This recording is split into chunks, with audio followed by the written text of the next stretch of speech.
The day the Galactic Concordat arrived in Earth's solar system, humanity believed it was the dawn of a new era.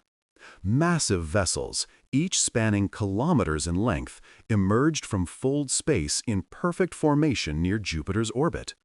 Their hulls gleamed with metals unknown to human science, and their engines burned with the cold fire of antimatter annihilation. First contact lasted exactly 72 hours.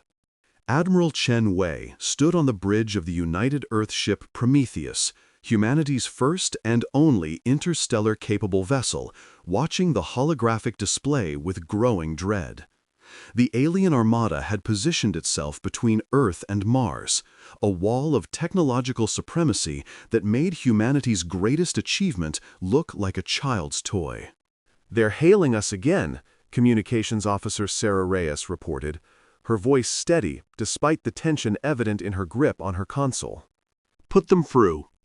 The holographic image materialized at the center of the bridge, a being called the Arbiter, representing the Galactic Concordat's ruling council.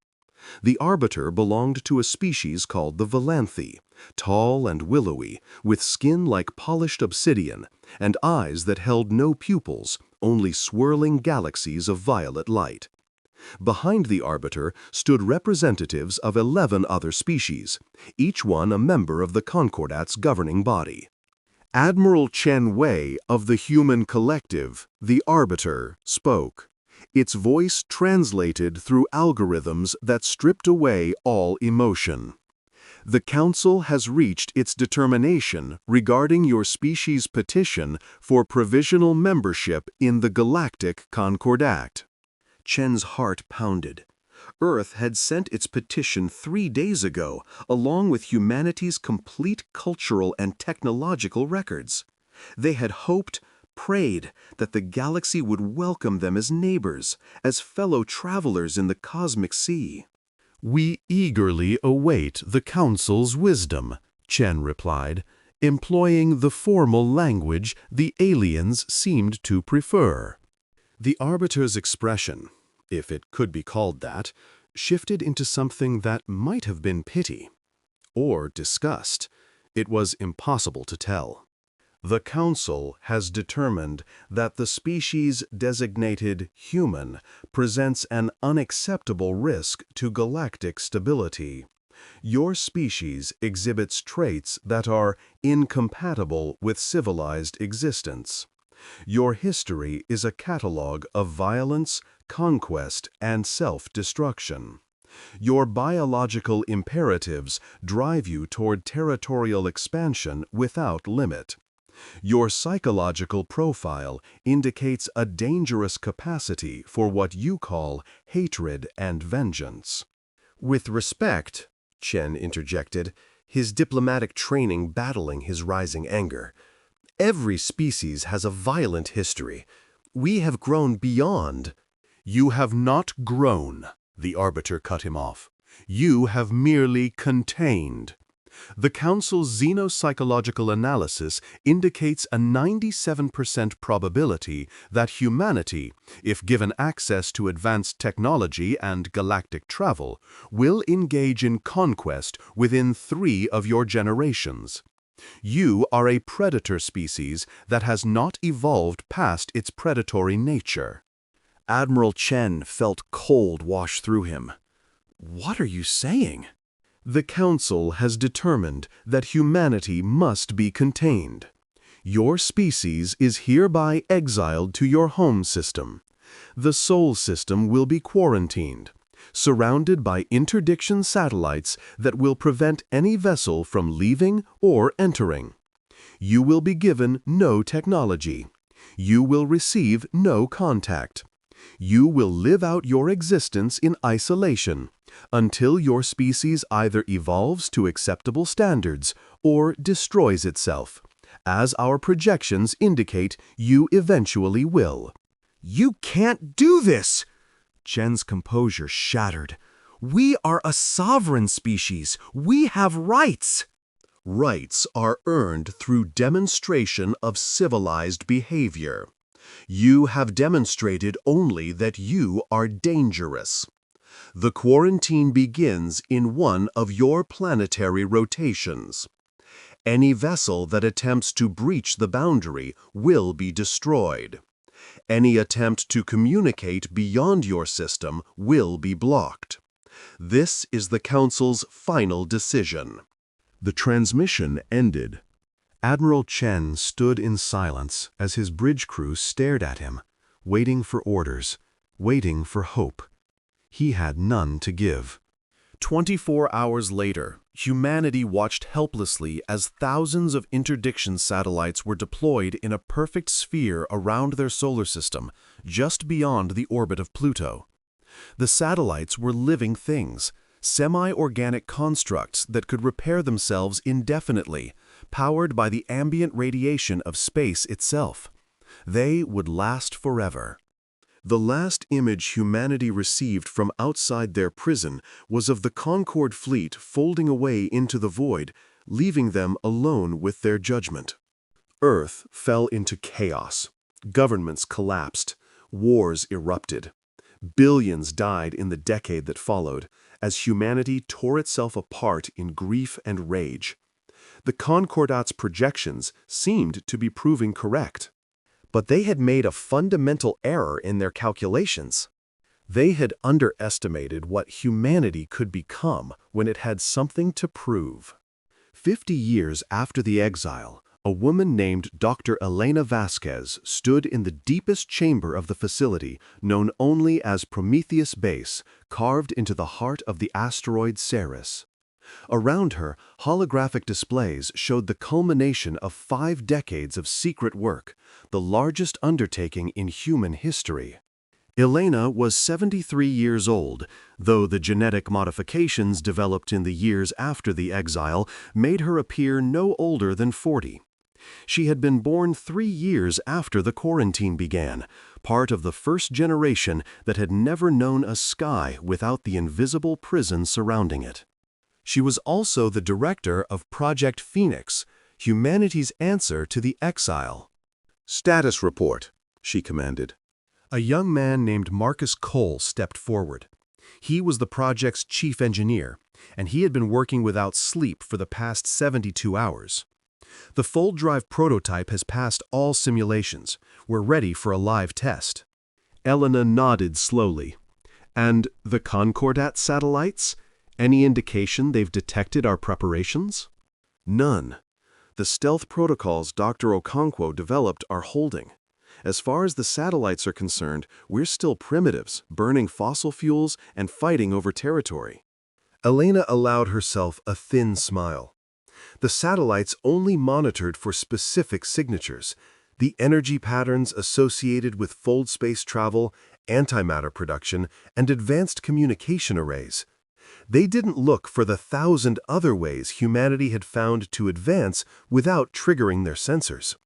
In the 50 years since the exile, humanity had changed. The wars and chaos of the first decade had burned away the old divisions, the old hatreds, the old inefficiencies.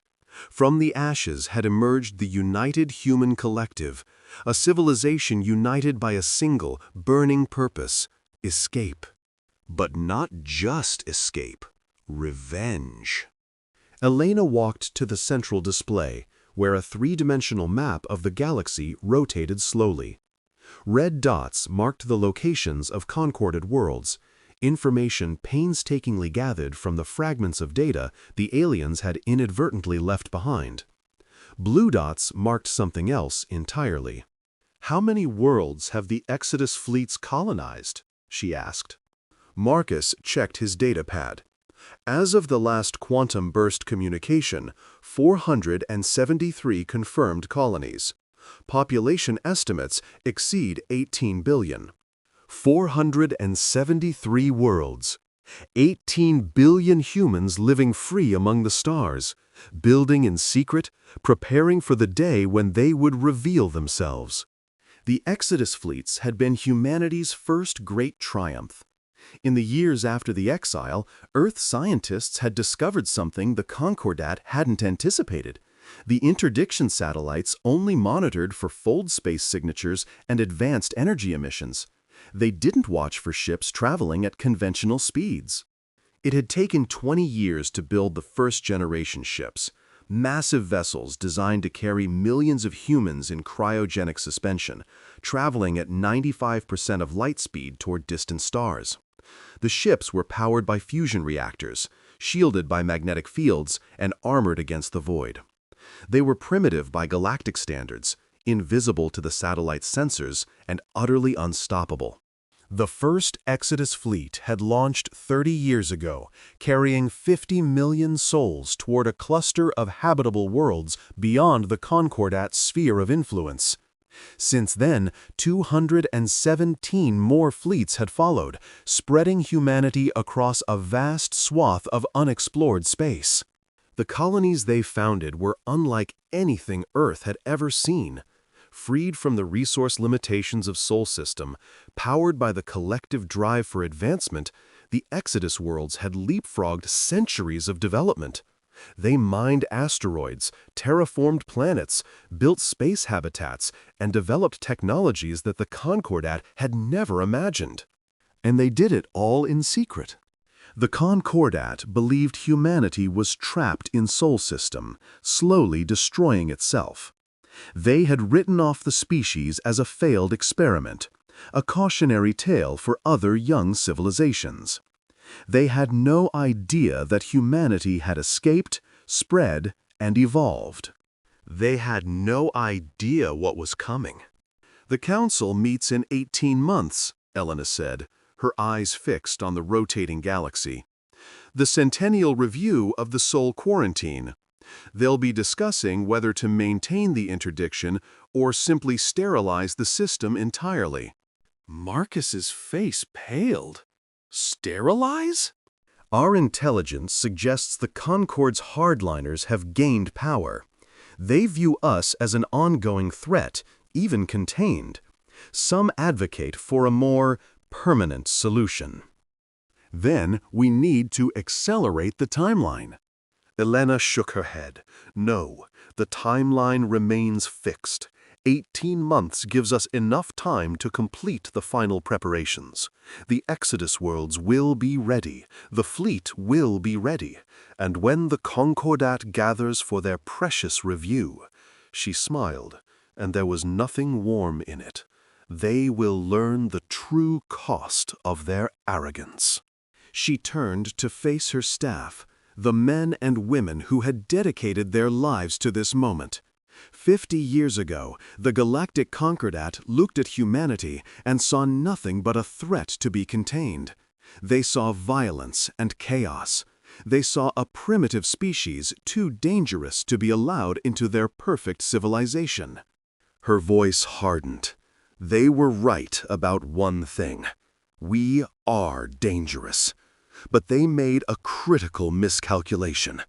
They assumed that isolation would weaken us, that imprisonment would break us, that given enough time, we would destroy ourselves." She gestured at the displays showing the true scope of humanity's secret empire. They had no way of knowing that adversity makes us stronger, that opposition unifies us, that when you tell a human they cannot do something, they will move heaven and earth to prove you wrong. Elena walked toward the exit, her staff following into step behind her. "Begin the final preparations. In 18 months, the galaxy will learn what happens when you underestimate humanity." Grand Arbiter Velkos stood in the council chamber of the Galactic Concordat, surveying the assembled representatives with poorly concealed contempt. 137 species, each one a member of the galaxy's greatest civilization, gathered to discuss matters of cosmic importance. And what did they choose to debate? A single, primitive species trapped in an insignificant star system. "The Sol Quarantine has functioned exactly as designed," declared Councillor Thaxra of the Valanthi, her obsidian skin gleaming under the chamber's artificial starlight. 50 of their years have passed. Long-range observation confirms significant population decline and continued internal conflict. The human threat is neutralizing itself. Velkos stepped forward. He was ancient, even by Concordat standards, 4,000 years old, with memories stretching back to the last great war that had nearly destroyed galactic civilization. He had been young then, barely a century old, but he remembered the devastation. He had sworn that such a war would never happen again.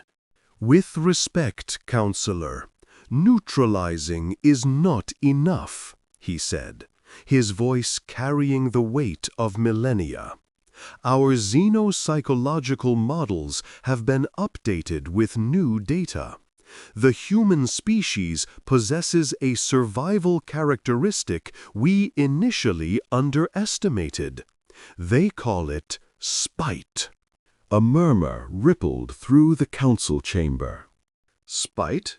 Counselor Thaxra asked. The drive to persevere solely to prove their enemies wrong. The willingness to endure any hardship, suffer any loss, simply to deny their opponent's satisfaction. It is a psychological trait unique to their species, and it is far more powerful than we anticipated. He gestured, and a holographic display materialized at the center of the chamber. It showed Sol System, with the interdiction satellites forming their perfect prison around it. Our latest observations show something unexpected. Human population has stabilized. Their internal conflicts have decreased by 83%. They have unified under a single government. Another murmur, this one tinged with concern. Furthermore, Velkos continued, we have detected organized industrial activity throughout their system. They are mining their asteroid belt at unprecedented rates. They are constructing orbital habitats around their gas giants. They are behaving not like a species in decline, but like a species preparing for something. Preparing for what? Demanded Counselor Zethmar of the Krell, a reptilian species known for their military expertise. They cannot escape. The interdiction satellites are impenetrable. So we believed. But I remind the Council that 50 years ago we also believed humans were a simple species, incapable of interstellar travel. They surprised us with their Prometheus vessel. They may surprise us again. Counselor Thaxra rose, her galaxies of violet light swirling with agitation. What are you suggesting, Grand Arbiter? Surely you are not proposing that we— I am proposing that we exercise caution, Velkos interrupted. The human species has proven itself unpredictable. Rather than waiting for them to prove their threat, I suggest we take proactive measures. You mean sterilization? Thaxra said, her voice cold. I mean ensuring galactic security. A fleet could be dispatched to Sol System. A controlled antimatter bombardment would eliminate all human presence while preserving the system's resources for future colonization. The threat would be permanently neutralized. Silence fell over the council chamber. Species genocide was not unprecedented in Concordat history, but it was rare, reserved only for the most extreme threats. The last time it had been employed was against the Zarvathi, a machine consciousness that had threatened to consume all organic life. That had been 3,000 years ago. This is extreme, Counselor Zethmar said carefully. The humans have committed no actual crime against the Concordat. They were exiled for potential threat, not actual aggression. And if we wait for actual aggression, it may be too late, Velkos countered. The humans are primitives now, contained and manageable. But what if they find a way past our interdiction? What if they spread before we can stop them? Their reproductive rate is extraordinary by galactic standards. A single colony could become a billion in mere centuries. We would face not one system of humans, but thousands. The holographic display shifted, showing a simulation of exponential human expansion across the galaxy.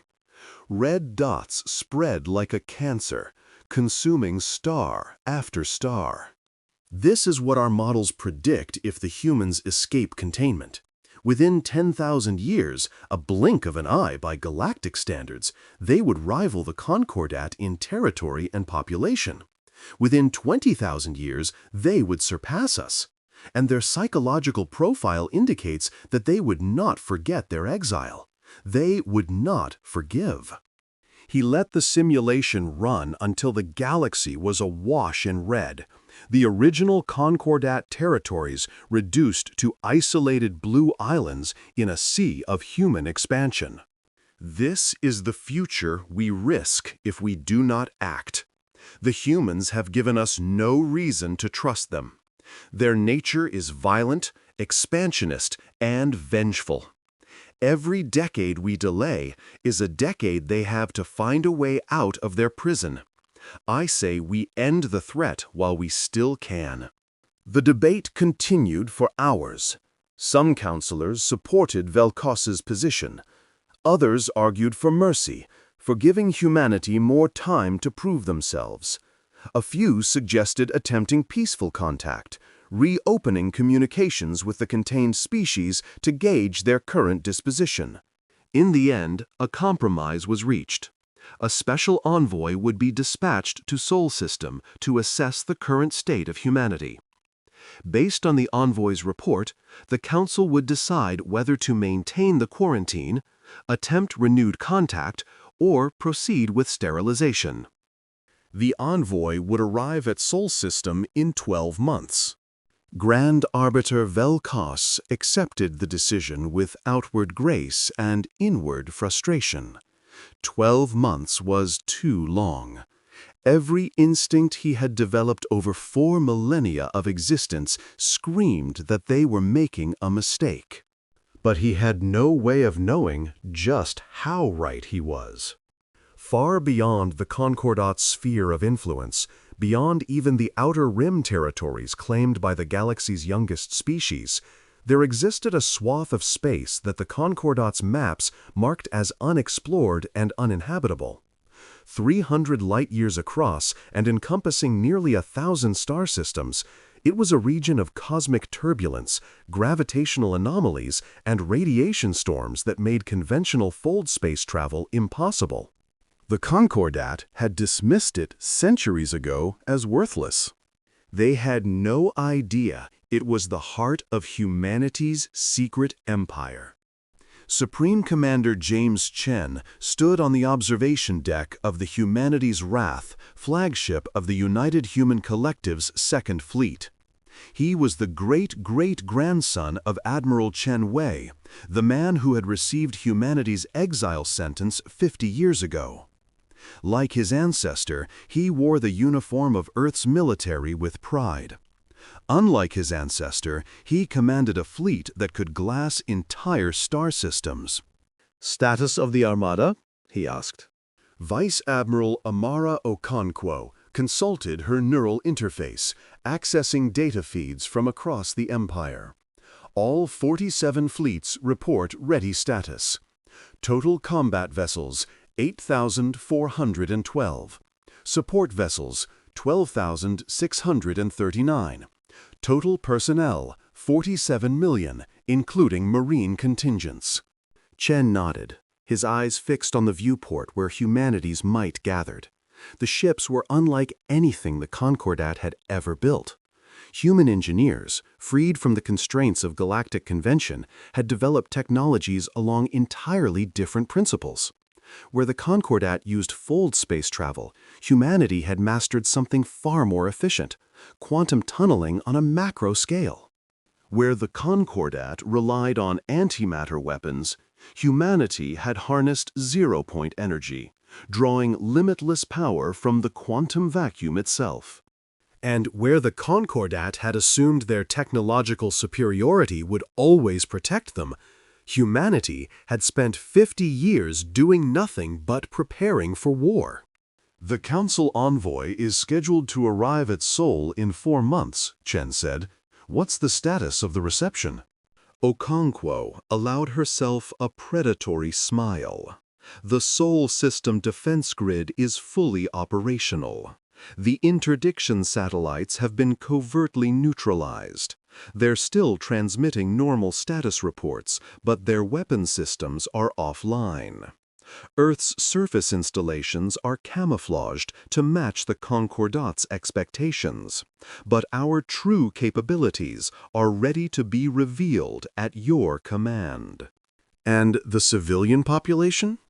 All 1.7 billion residents of Sol System have been briefed. They know the role they're expected to play. When the envoy arrives, they'll see exactly what we want them to see.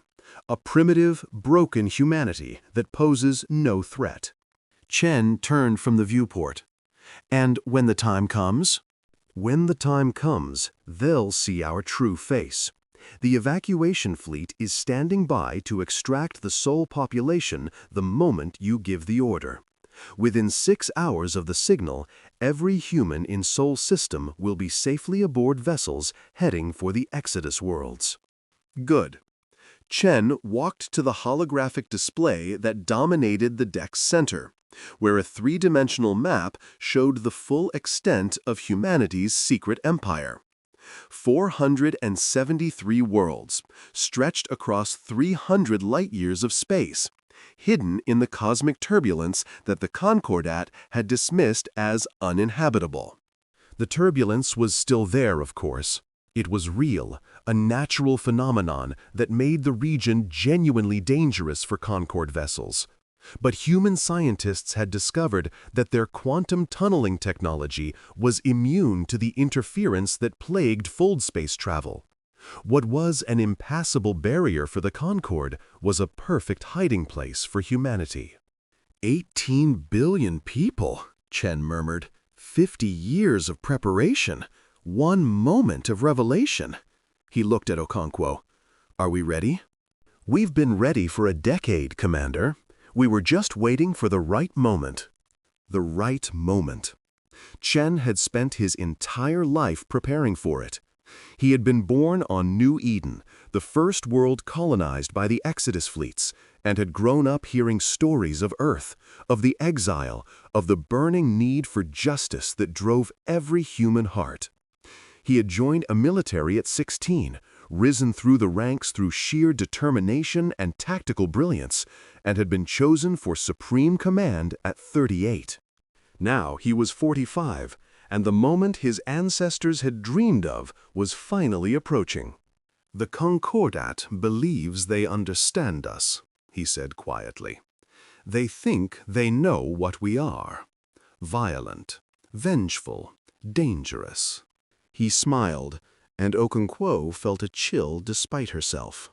They were absolutely right. They just had no idea what that really meant. The Concordat envoy vessel Harmony's Light emerged from fold space at the edge of Sol System, its sensors immediately sweeping the quarantine zone. Ambassador Velthara, a mid-ranking Valanthi diplomat, stood at the command center, observing the data with a mixture of curiosity and distaste. Primitive energy signatures throughout the system, her science officer reported, consistent with pre-fold technology. Fusion reactors, chemical rockets, basic orbital infrastructure. No evidence of advanced development. Velthara nodded, unsurprised. And the population? Concentrated on the 3rd planet and the 4th planet's moons. Scattered presence in the asteroid belt and around the gas giants. Total population estimate 1.7 billion. Down from 8 billion at the time of exile, Velthara noted. The quarantine has had its intended effect. The Harmony's Light proceeded into the system at a leisurely pace, its advanced sensors probing every corner of human space. What they found was exactly what the Concordat expected, a species in decline.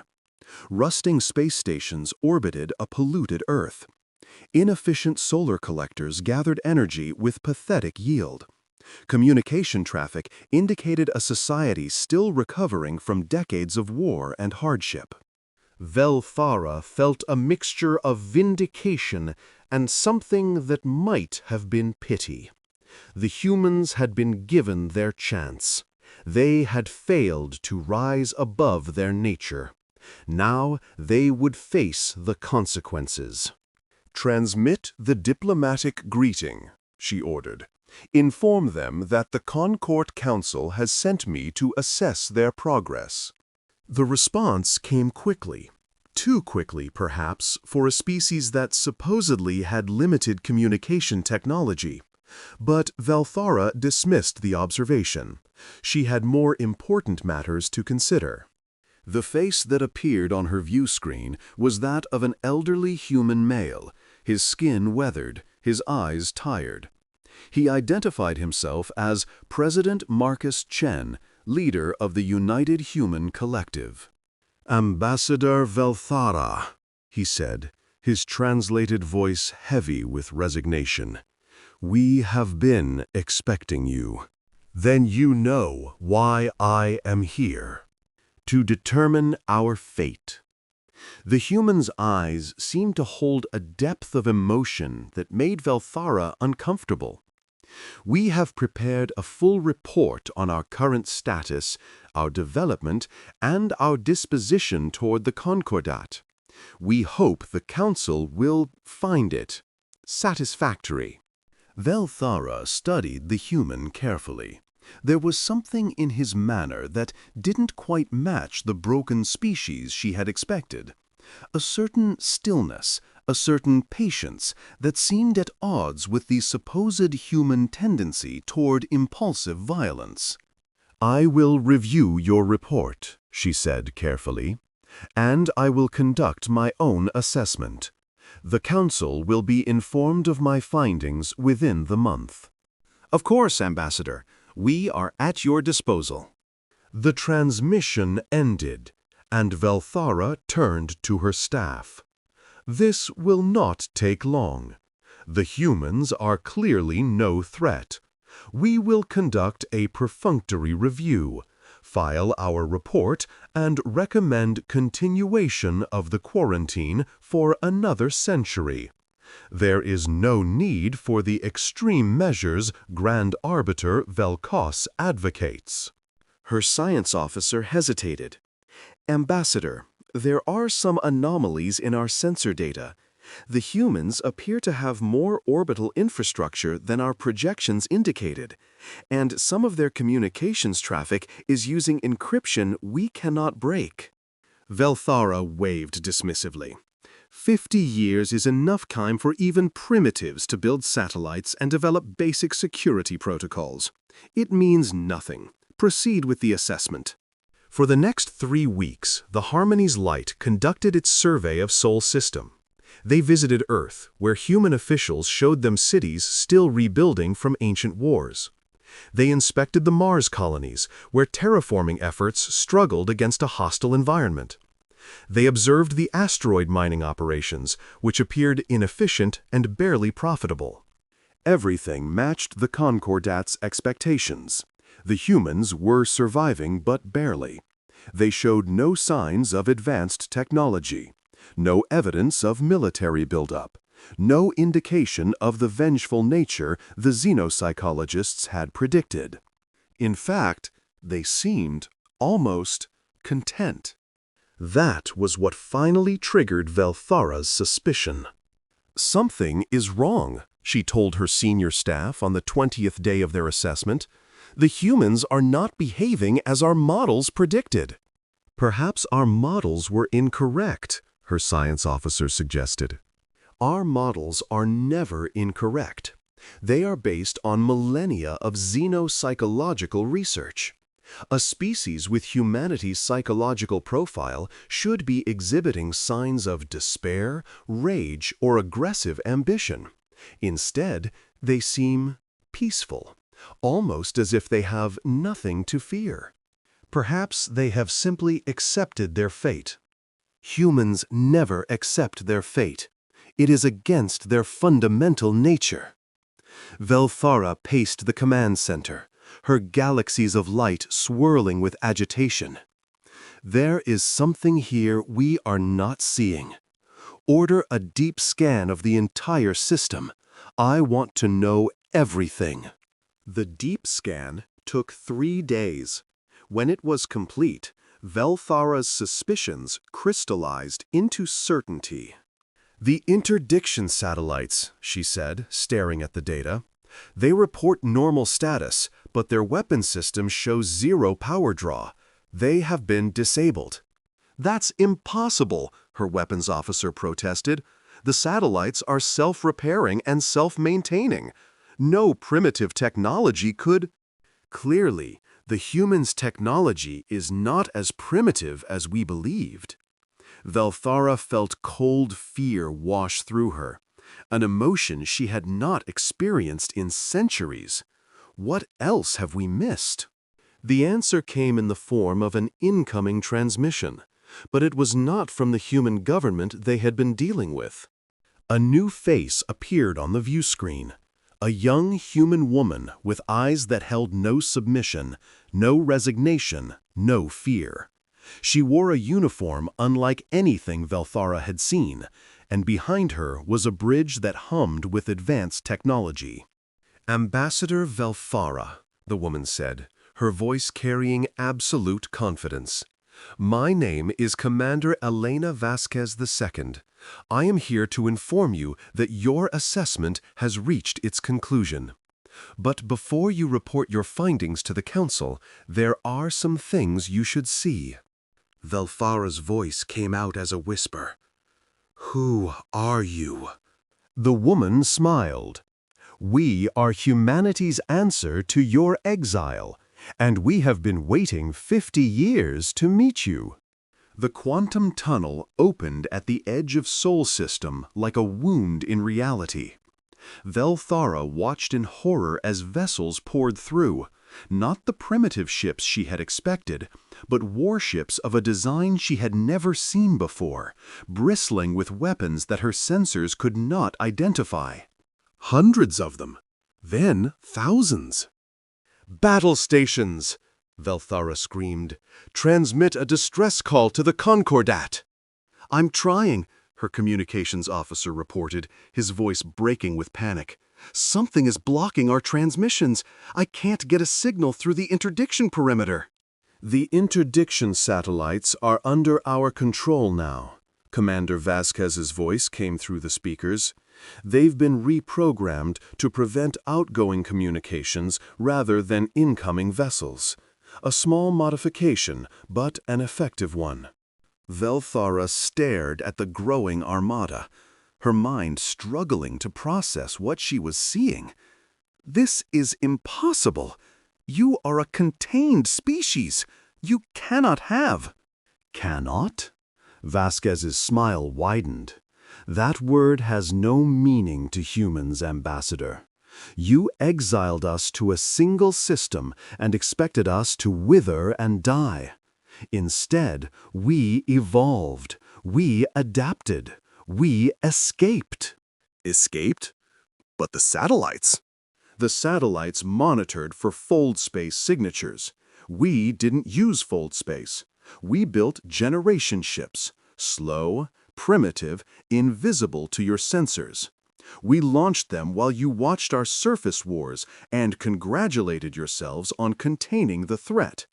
By the time your satellites were fully operational, millions of humans were already traveling toward distant stars at near light speed." Velthara's legs gave way. She collapsed into her command chair, her galaxies of light dimming to near darkness. How many? 50 years of launching generation ships, 217 fleets. Current total population of the human collective, 18 billion, spread across 473 worlds. Vasquez paused. And 47 battle fleets, each one carrying enough firepower to glass an entire star system. The view screen shifted, showing a tactical display of the Sol system. The Harmony's light was surrounded by human vessels on all sides. There was no escape. "You have two choices, Ambassador," Vasquez continued. "You can attempt to fight, in which case your vessel will be destroyed in approximately 3 seconds. Or you can surrender and come aboard my flagship, where you will learn the full scope of what the Concordat's exile has created. Then you will carry a message to your council, a message that will determine the fate of the galaxy." Velfara looked at her crew. She saw the fear in their eyes, the dawning understanding that everything they believed about humanity had been wrong. "We surrender," she whispered. Commander Vasquez nodded. "A wise choice. Welcome to the beginning of the new era, Ambassador. I hope you find it educational." Velthara stood on the observation deck of the Humanity's Wrath, staring at a sight that would have been impossible to imagine 3 days ago. The human fleet stretched as far as her sensors could detect. 8,000 warships, each one a masterpiece of advanced engineering, each one carrying weapons that her science officers had declared theoretically impossible. Supreme Commander James Chen stood beside her, his posture relaxed, his expression thoughtful. "You have questions," he said. "I have nothing but questions." Velthara's voice was hollow, stripped of the diplomatic poise that had defined her career. "How did you develop this technology? Where did you learn to build such vessels? How did you hide an empire of 18 billion from the entire Concordat?" Chen gestured to the viewport. "Do you know why the Concord dismissed this region of space as uninhabitable? Because your fold space technology cannot function here. The gravitational anomalies and radiation storms disrupt the dimensional mathematics that make your travel method possible." "Yes, it is a well-known phenomenon. But your scientists never considered alternative methods of travel. They assumed that fold space was the only viable form of faster-than-light transit because it was the method your civilization developed. They never imagined that a different species might find a different solution." Velthara stared at him. "You found another way." "We invented another way. Quantum tunneling on a macro scale. Our ships don't fold space, they phase through it. The radiation and gravitational anomalies that block your vessels have no effect on ours. This entire region, which you wrote off as worthless, became our perfect hiding place." "But the technology required, the research, the development, the infrastructure." "Humanity has always been resourceful under pressure. And your exile gave us the greatest pressure imaginable." Chen's eyes hardened. "You told us we were too dangerous to join your civilization. You locked us in a cage and waited for us to destroy ourselves. Instead, we used every moment of those 50 years to prepare. Every mind focused on a single goal. Every resource dedicated to a single purpose." "Revenge," Velthara whispered. "Justice," Chen corrected. "There is a difference, though I don't expect you to understand it." He turned to face her fully, his expression unreadable. "Your council made a decision about humanity based on incomplete data and cultural prejudice. You saw our violence and assumed it defined us. You saw our conflicts and assumed they were our destiny. You never considered that a species capable of such violence might also be capable of turning that intensity toward creation, toward unity, toward a purpose greater than themselves. You want revenge for what was done to you." "Some of us do. The first generation, the ones who remember the exile, the ones who watched your fleet imprison their species without trial or justification, they want blood. They want every Concordat world to burn, the way their hope burned when your satellites activated. Velfara felt cold terror grip her hearts. But they are not in command, Chen continued. I am, and I have a different vision for what humanity should become. He gestured, and a holographic display materialized between them. It showed the entire galaxy, with Concordat territory marked in blue and human territory marked in red. Your empire spans 40,000 light-years and encompasses over 1,000,000 star systems. You control trillions of beings across 137 species. You have maintained galactic peace, or at least your version of peace, for nearly 10,000 years. The display shifted, showing humanity's territory. It was a fraction of the Concordat size, a red island in a sea of blue. Our empire is tiny by comparison. A few hundred worlds, a few billion people. By any objective measure, you could destroy us. Your industrial capacity dwarfs ours. Your population outnumbers us by factors we cannot calculate. If this became a war of attrition, we would lose. Velfara blinked. Then why are you showing me this? Because I want you to understand what I am about to offer. Not as a bluff, not as a negotiating tactic, but as the genuine decision of a species that has spent 50 years preparing for this moment. Chen stepped closer to her, and Velfara instinctively stepped back. The human's eyes held an intensity she had never encountered in any species. Humanity does not want war with the Concordat. We do not want to conquer your worlds or subjugate your peoples. We have seen where that path leads. We have walked it ourselves in our own history, and we know its cost. Then what do you want? Recognition, equality, a seat at the table of galactic civilization, as a species that has proven its worth through achievement, not destruction. Velfara stared at him. After everything the Concordat did to you, you would accept peace? We would demand it. On our terms. Chen's voice hardened. The Concordat will acknowledge that the exile was unjust. The Concordat will dismantle the interdiction satellites and restore full sovereignty to Sol System. The Concordat will recognize the human collective as a sovereign entity with full rights under galactic law. And the Concordat will accept humanity as a member species with representation on the Council and full access to galactic society. And if the Council refuses? Chen was silent for a long moment.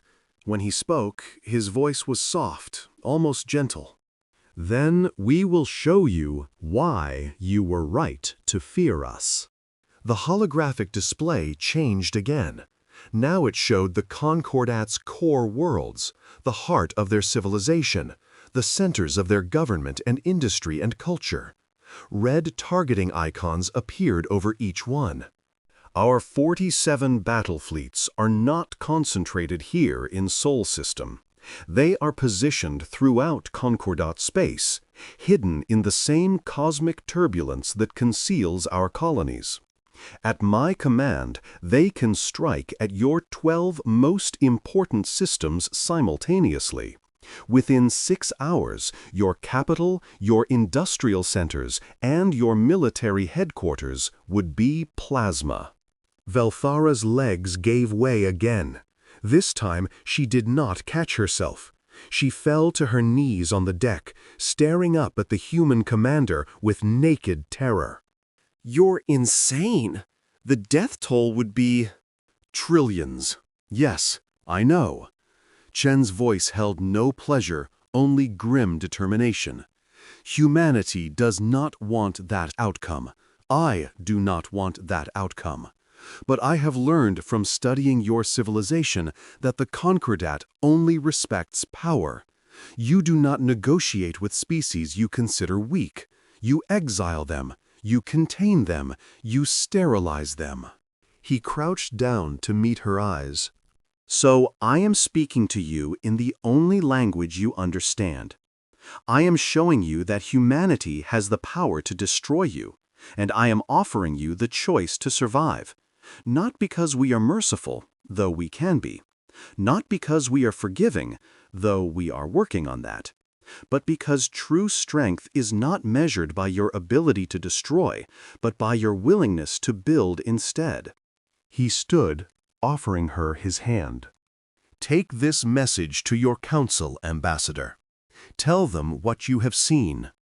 Tell them that humanity is ready to rejoin the galaxy, as equals, as partners, as members of a civilization that we helped to build. Tell them that we prefer peace, but we are prepared for war. And tell them that they have exactly 1 month to make their decision. Velfara took his hand and rose on unsteady legs. And if they choose war? Chen's smile was not cruel, but it held the weight of 50 years of preparation and centuries of human history. Then they will learn what humans are truly capable of when we have nothing left to lose. Part 8. The Council.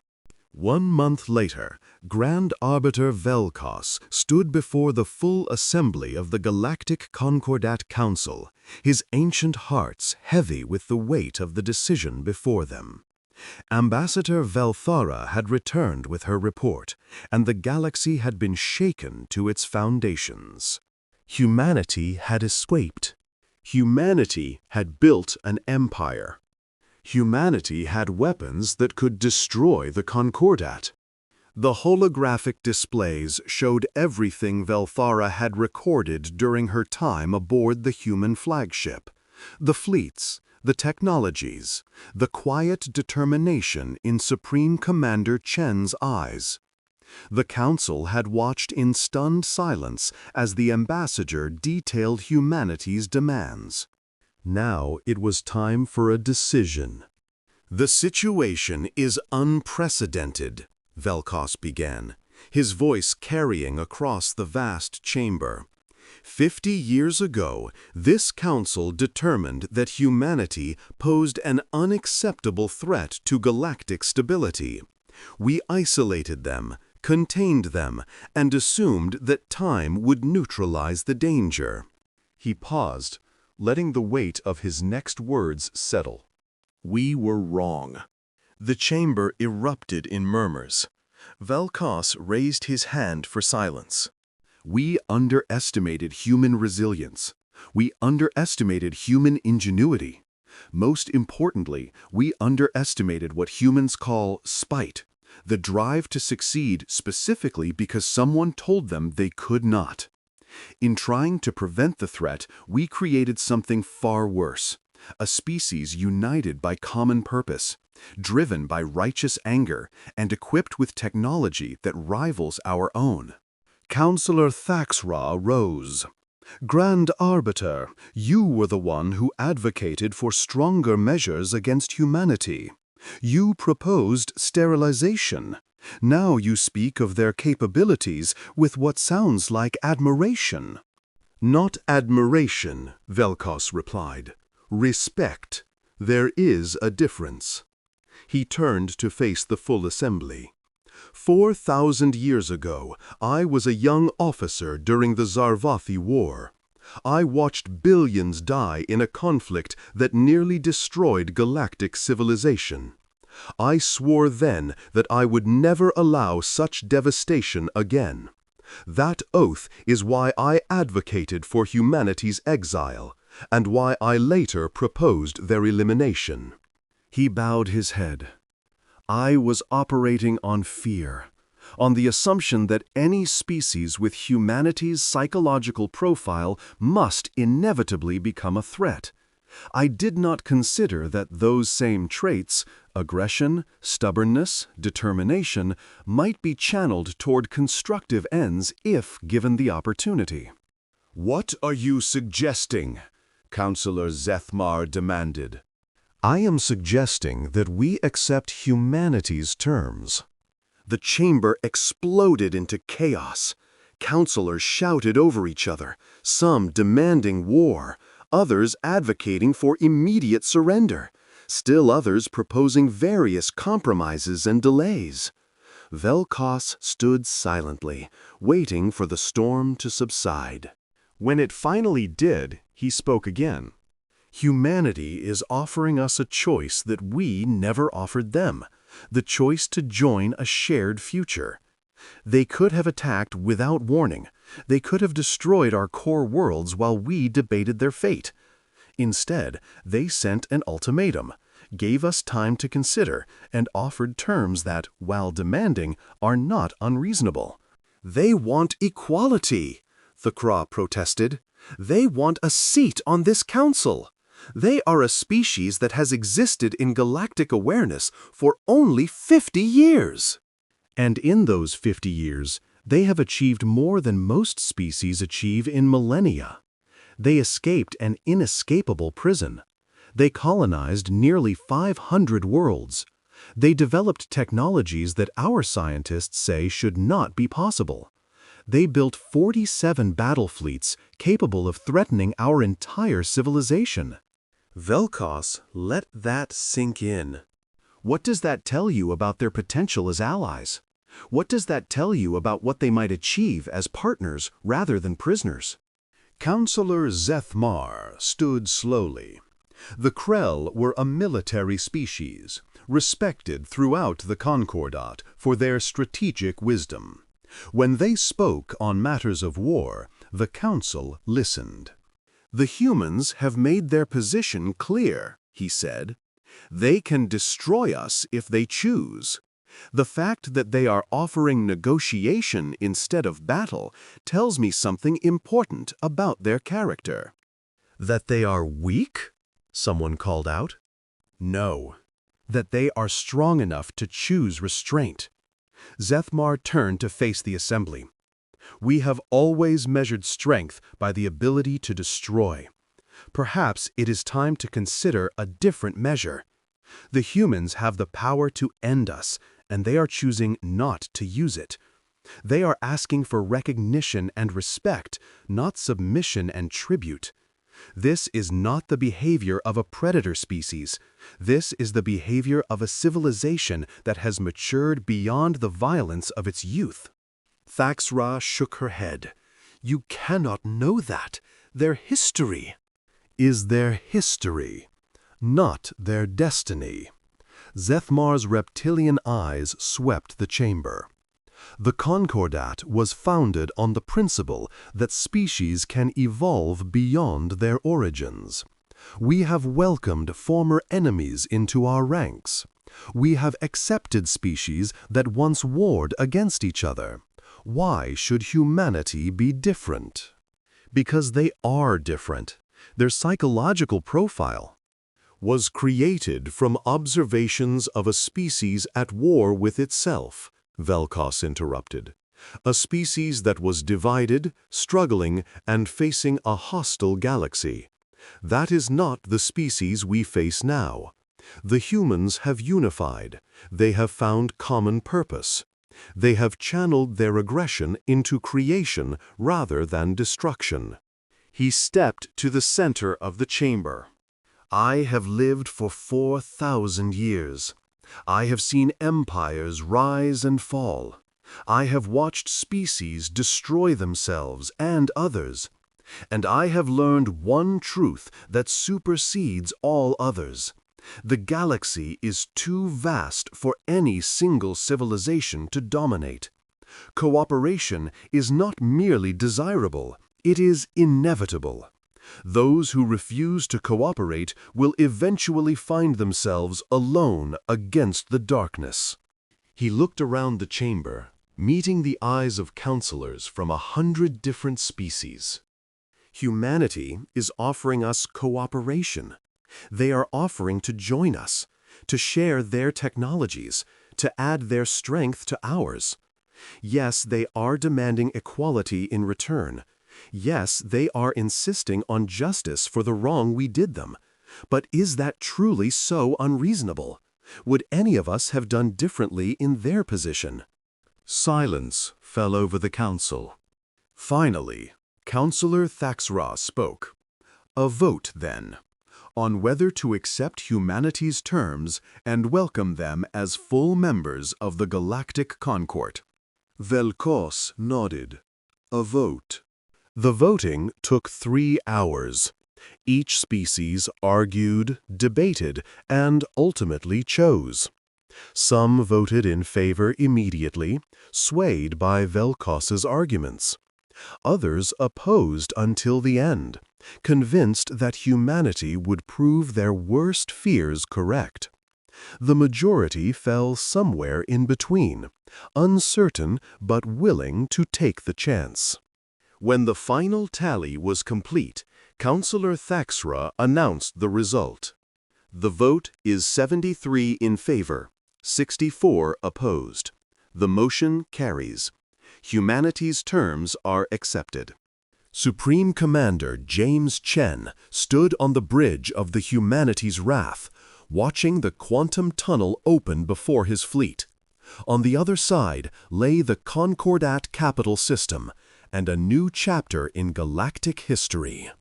The Council has transmitted formal acceptance of our terms, Vice Admiral Okonkwo reported. Diplomatic vessels are en route to escort us to the capital. The interdiction satellites around Seoul have been deactivated permanently. Chen nodded slowly. Around him, his bridge crew worked in quiet efficiency, but he could feel the weight of the moment pressing on them all. 50 years of preparation, 50 years of waiting, and now, finally, it was over. Or rather, it was beginning. How long until the first Exodus worlds can establish formal contact with Concord territory? He asked. 3 months for the nearest colonies. 6 months for full integration.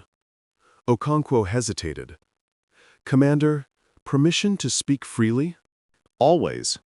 Some of our people are not satisfied with this outcome. They wanted vengeance, not diplomacy. There will be unrest. Chen sighed. He had known this moment would come.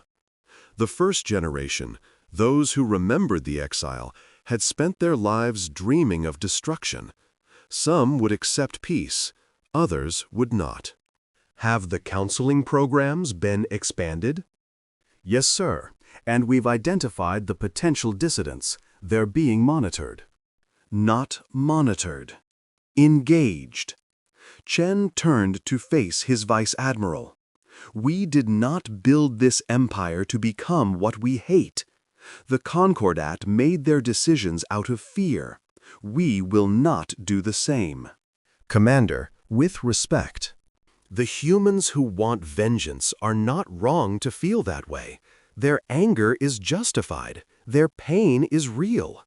But acting on that anger, giving in to that pain, that would prove the Concord right. It would prove that humanity cannot rise above its nature. He looked out the viewport at the fleet assembled around him. Thousands of vessels, millions of souls, all waiting for his command. We proved them wrong by building this empire. We proved them wrong by developing technologies they said were impossible. Now we will prove them wrong one final time by showing that humanity can be trusted, that we can be partners, that the traits they feared can be channeled towards something greater than destruction. Okonkwo was silent for a long moment. Then she smiled, a genuine expression that softened her warrior's features. Understood, Commander. I'll ensure the message reaches everyone. The fleet began to move, passing through the quantum tunnel toward the heart of the Concordat.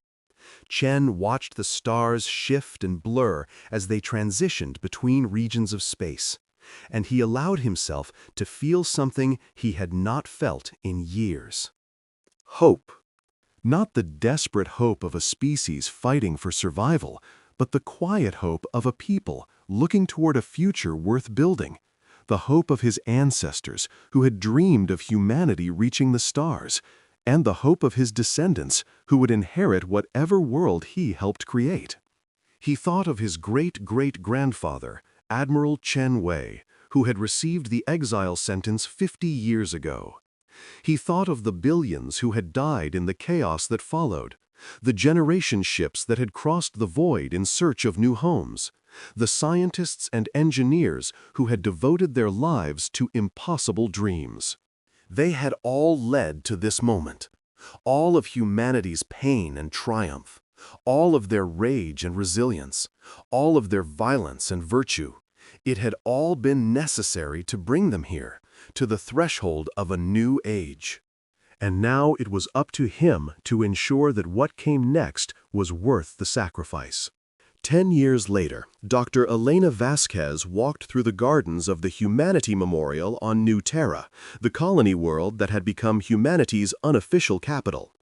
The memorial had been built to honor those who had made the survival of their species possible: the generation ship crews, the colony founders, the scientists, the soldiers, and the ordinary people who had simply refused to surrender.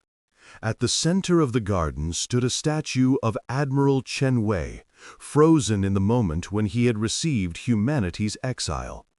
His face was turned toward the sky, his expression a mixture of defiance and determination. At his feet, an inscription read, "They told us we could not. We proved them wrong." Elena smiled at the words. She had heard her grandmother, the first Elena Vasquez, use them many times. They had become something of a motto for the human collective, a reminder of what they had overcome and what they had become. A young boy ran past her, chasing a drone that hovered just out of reach. He wore a school uniform with the emblem of the United Human Collective, a blue earth surrounded by stars, representing both their origin and their future. The boy stopped when he saw her, his eyes widening in recognition. "You're Dr. Vasquez!" he exclaimed. "The director of Project Phoenix!" Elena's grandmother had passed away 5 years ago, at the age of 98, having lived to see humanity take its place in the galactic community. Elena had inherited both her name and her position, continuing the work that had begun in the secret base under Ceres. "I am," she confirmed. "And you are?" "Marcus Chen." The boy straightened proudly. "I'm Supreme Commander Chen's grandson." Elena felt a warmth spread through her chest. The great-great-great-grandson of the admiral who had received the exile, and the grandson of the commander who had ended it. The legacy continued. "Well, Marcus Chen, what are you doing running through the memorial?" "Drone racing. It's faster through the garden." The boy grinned. Then his expression became serious. "Dr. Vasquez, can I ask you something?" "Of course." "My teacher says that the Concord was wrong about humanity, that we're not as dangerous as they thought. But if we're not dangerous, how did we build the fleets? How did we make them afraid?" Elena considered the question carefully. It was the same question every generation asked eventually, trying to reconcile their peaceful present with their violent past. "Humanity is both," she said finally. "We are capable of great violence. That part of us will never completely disappear. But we are also capable of great compassion, great creativity, great love." What the Concord didn't understand was that these things are not opposites. They come from the same source, a burning desire to survive, to protect what we love, to leave a mark on the universe. She gestured toward the statue of Admiral Chen Wei. "When the Concord had exiled us, they thought they were containing a threat. Instead, they gave us a common enemy. They gave us something to fight against. And in fighting against it, we discovered what we were really capable of fighting for." Marcus frowned, processing this. "So we're dangerous, but in a good way?" Elena laughed. "Something like that. We're dangerous to those who threaten what we love. We're dangerous to those who try to cage us. But to those who treat us as equals, who respect our nature while challenging us to grow, to them, we can be the greatest friends in the galaxy." The boy nodded slowly, then grinned again.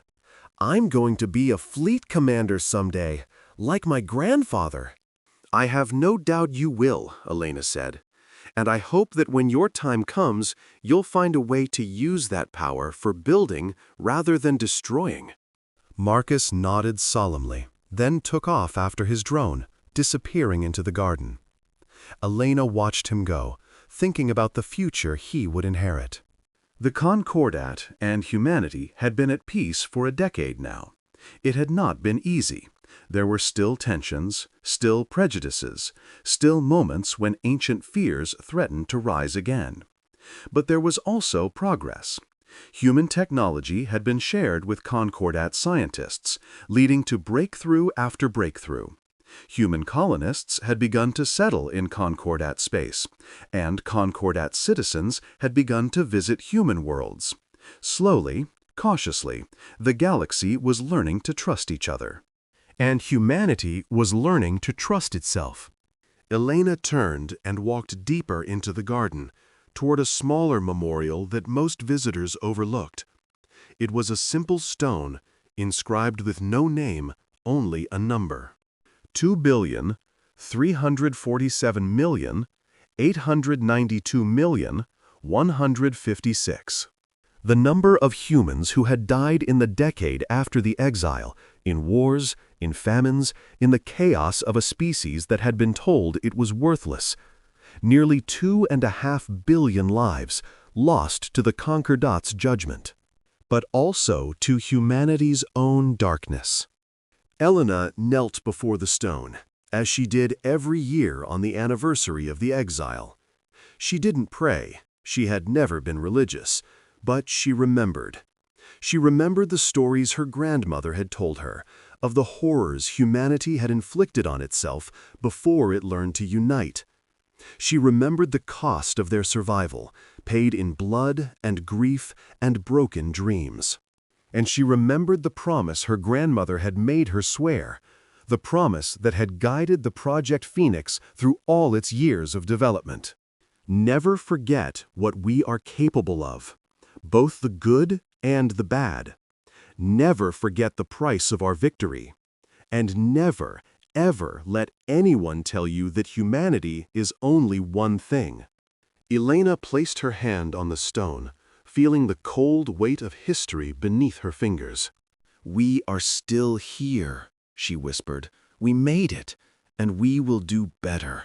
She stood, wiped her eyes, and walked back toward the garden's entrance, where the future was waiting.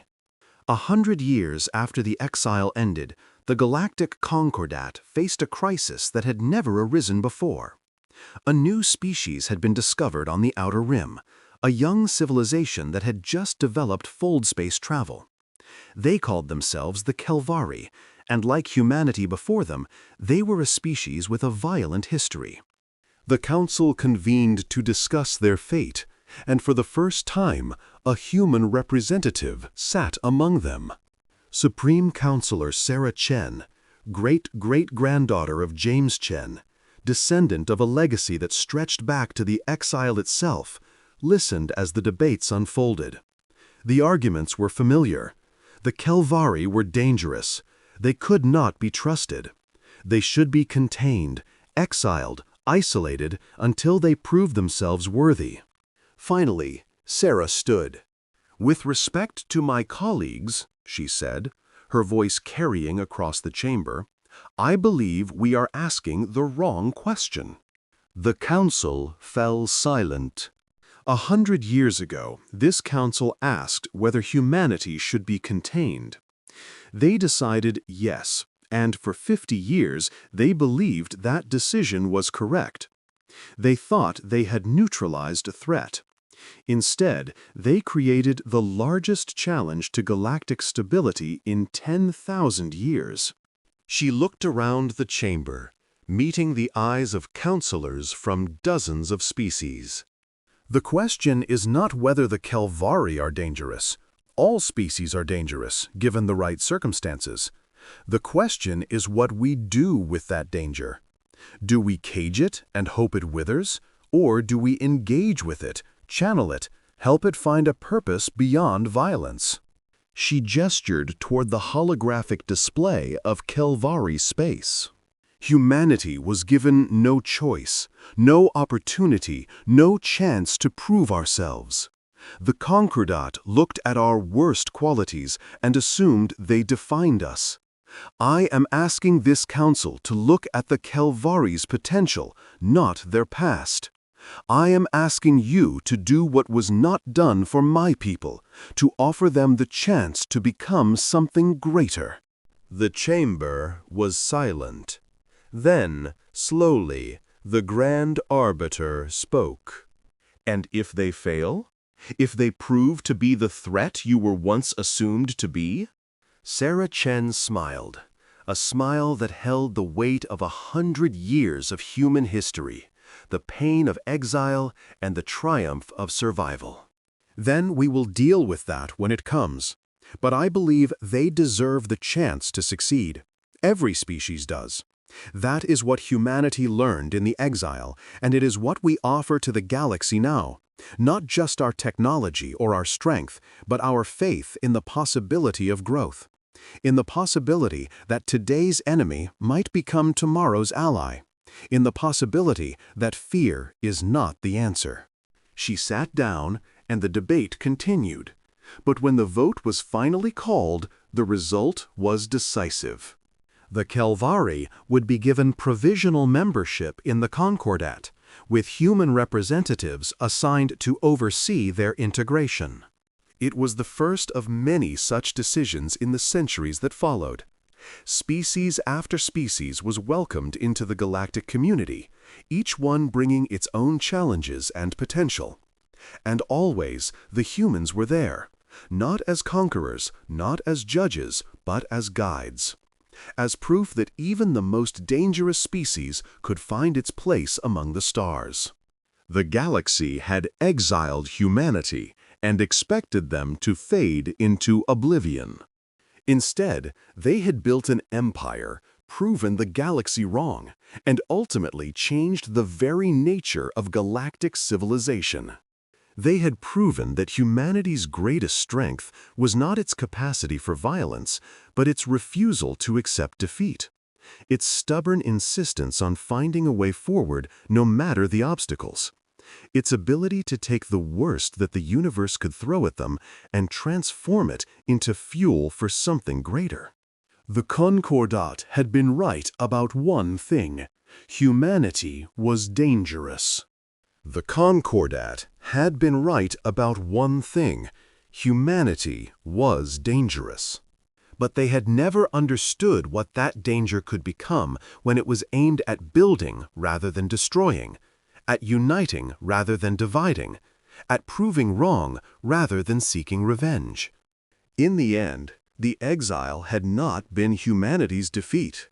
It had been their greatest teacher. And the empire they built in secret became the foundation for a new kind of galactic civilization, one where every species, no matter how flawed, was given the chance to rise. Because humanity understood, better than anyone, what it meant to be underestimated. And they never forgot. The end.